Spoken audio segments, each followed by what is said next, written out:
Welcome to our channel Taste My Food. அஸ்ஸலாமு அலைக்கும். Hello friends, எல்லோரும் எப்படி இருக்கீங்க? நல்லா இருக்கீங்களா? இன்றைக்கி நம்ம சேனலில் எலுமிச்சை ஊறுகாய் டேஸ்ட்டாக வீட்டிலே எப்படி பண்ணுறதுன்னு பார்க்கலாம். இதுக்காக நான் ஒரு 14 எலுமிச்சை பழத்தை நல்லா வாஷ் பண்ணி எடுத்து வச்சுருக்கேன். நல்லா வாஷ் பண்ணிவிட்டு ஒரு டவலால் அந்த தண்ணி சுத்தமாக இருக்கக்கூடாது. அதுக்கேற்ற மாதிரி ஃபுல்லாக நல்லா தொடச்சி எடுத்து வச்சுக்கிங்க.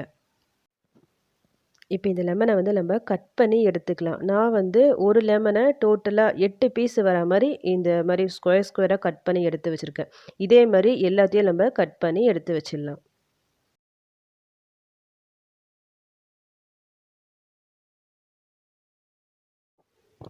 நான் டோட்டலாக எல்லா லெமனையும் இந்த மாதிரி கட் பண்ணி எடுத்து வச்சுட்டேன். இப்போ கட் பண்ணி எடுத்ததை நம்ம ஒரு பாட்டிலில் போட்டு வைக்கணும்.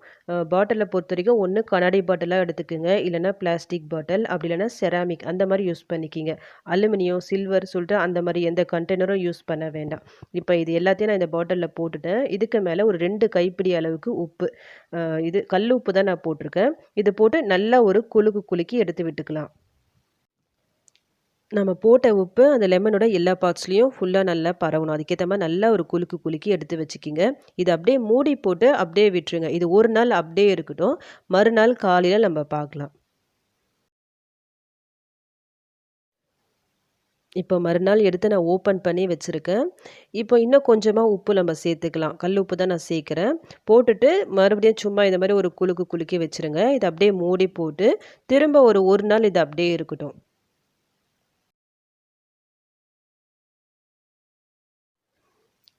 இந்த மாதிரி நீங்கள் ஒரு நாள் ஃபுல்லாக மூடி போட்டு வைக்கிறீங்கள்ல, அப்போ ஒரு நாளைக்கு ஒரு 2 தடவை 3 தடவை வரைக்கும் சும்மா ஜஸ்ட்டு ஷேக் பண்ணி விட்டுட்டு அப்படியே மூடி போட்டு வச்சுருங்க. மூடி திறக்கலாம் வேணாம். அப்படியே ஷேக் பண்ணிவிட்டு எடுத்து வச்சுருங்க.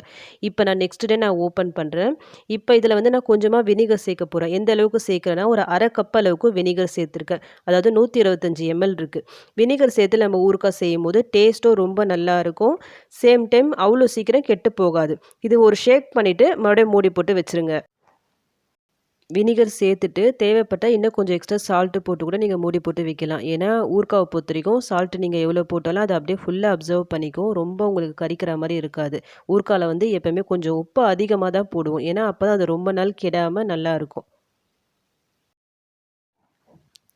வினிகர் போட்டுட்டு ஒரு நாள் நான் அப்படியே விட்டுட்டு மறுநாள் நான் இப்போ எடுத்து ஓப்பன் பண்ணியிருக்கேன். இது மொத்தம் 4வது நாள். நீங்கள் வினிகர் போட்டுட்டு இன்னும் எக்ஸ்ட்ரா ஒரு 2 நாள் கூட விட்டு வச்சுட்டு அதுக்கப்புறமா ஓப்பன் பண்ணி நீங்கள் ஊறுகாய் ப்ரிப்பேர் பண்ணலாம். அப்போ இன்னும் நல்லா ஊறி நல்லாயிருக்கும் டேஸ்ட்டு. இப்போ நம்ம ஊறுகாய் செய்ய ஸ்டார்ட் பண்ணிடலாம். இதுக்காக நான் ஒரு கடாயில் ஒரு 2 ஸ்பூன் அளவுக்கு கடுகு போட்டிருக்கேன். இது நல்லா அந்த வெடித்து வரணும். அதுக்கேற்ற மாதிரி ஃப்ரை பண்ணிக்கலாம். பாருங்கள், நம்ம போட்ட கடுகு பாருங்கள் நல்லா வெடிக்குது. இப்போ இந்த ஸ்டேஜில் சும்மா ஒரு மிக்ஸ் பண்ணி விட்டுட்டு வெளியே எடுத்துடலாம். இப்போ சேம் அதே கடாயில் நான் வெந்தயம் 1 ஸ்பூன் அளவுக்கு வெந்தயம் சேர்க்குறேன். வெந்தயம் சேர்த்துட்டு ரொம்ப நேரம்லாம் ஃப்ரை பண்ணிடாதீங்க. சீக்கிரமாக கரிஞ்சு போயிடும். சும்மா ஒரு 1லேருந்து 2 நிமிஷம் இந்த மாதிரி மிக்ஸ் பண்ணிவிட்டு எடுத்து வச்சுருங்க. இது கொஞ்சம் நல்லா ஆறட்டும். ஆறிட்ட பிறகு நம்ம அரைச்சி எடுத்துடலாம். இந்த மாதிரி நல்லா ஃபைனாக பவுட்ரு பண்ணி எடுத்துக்கோங்க. இப்போ நெக்ஸ்ட்டு இந்த கடாயில் நான் எண்ணெய் சேர்த்துருக்கேன். ஊறுகாவை பொறுத்த வரைக்கும் எண்ணெய் கொஞ்சம் அதிகமாக தான் சேர்க்கணும். முடிஞ்ச அளவுக்கு நல்லெண்ணெய் சேர்த்துக்குங்க. டேஸ்ட்டு இன்னும் நல்லாயிருக்கும். இப்போ இதில் நான் ஒரு 1/2 ஸ்பூன் அளவுக்கு கடுகு சேர்த்துக்கிறேன். கூடவே ஒரு 1/2 ஸ்பூன் அளவுக்கு பெருங்காயத்தூள். லோ ஃப்ளேமில் வச்சுக்கோங்க. இப்போது ஸ்டவ் ஆஃப் பண்ணிவிட்டு நீங்கள் மிளகாய்த்தூள் சேர்த்துக்குங்க. ஒரு 2 டேபிள் ஸ்பூன் அளவுக்கு தனி மிளகாய்த்தூள், 1/4 ஸ்பூன் அளவுக்கு மஞ்சள்தூள் சேர்த்துருக்கேன்.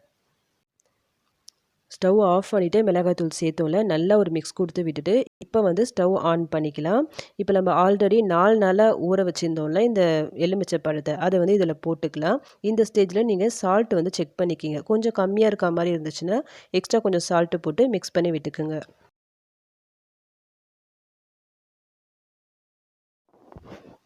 எனக்கு சால்ட்டு கொஞ்சம் லைட்டாக கம்மியாக இருக்க மாதிரி இருந்தது. ஸோ நான் கொஞ்சம் எக்ஸ்ட்ரா கொஞ்சம் சால்ட்டு நான் சேர்த்துக்கிட்டேன். இப்போ எல்லாத்தையும் போட்டு நல்லா மிக்ஸ் பண்ணி விட்டாச்சு. ஒரு 5 நிமிஷம் இது அப்படியே இருக்கட்டும் மீடியம் ஃப்ளேமில். லைட்டாக கொதி வர மாதிரி இருக்கும். அந்த டைமில் நம்ம ஆல்ரெடி அரைச்சி வச்சுருந்தோம்ல அந்த கடுகு ப்ளஸ் வெந்தய பவுட்ரு அதை சேர்த்துட்டு நல்லா ஒரு மிக்ஸ் கொடுத்து விட்டுக்குங்க. அந்த பவுட்ரு சேர்த்துட்டு ரொம்ப நேரம்லாம் ஸ்டவ்வில் வைக்க வேணாம். ஜஸ்ட் ஒரு நிமிஷம் வச்சா போதும். ஓவராக வச்சுட்டோன்னா கசந்த மாதிரி ஆகிடும். வெந்தயம் சேர்த்துருக்கோம்ல, அதனால் ஒரு நிமிஷம் கழித்து ஸ்டவ் ஆஃப் பண்ணிவிடுங்க. அவ்வளோதான். இப்போ நம்மளுக்கு சூப்பரான எலுமிச்சை ஊறுகாய் ரெடி ஆகிடுச்சு.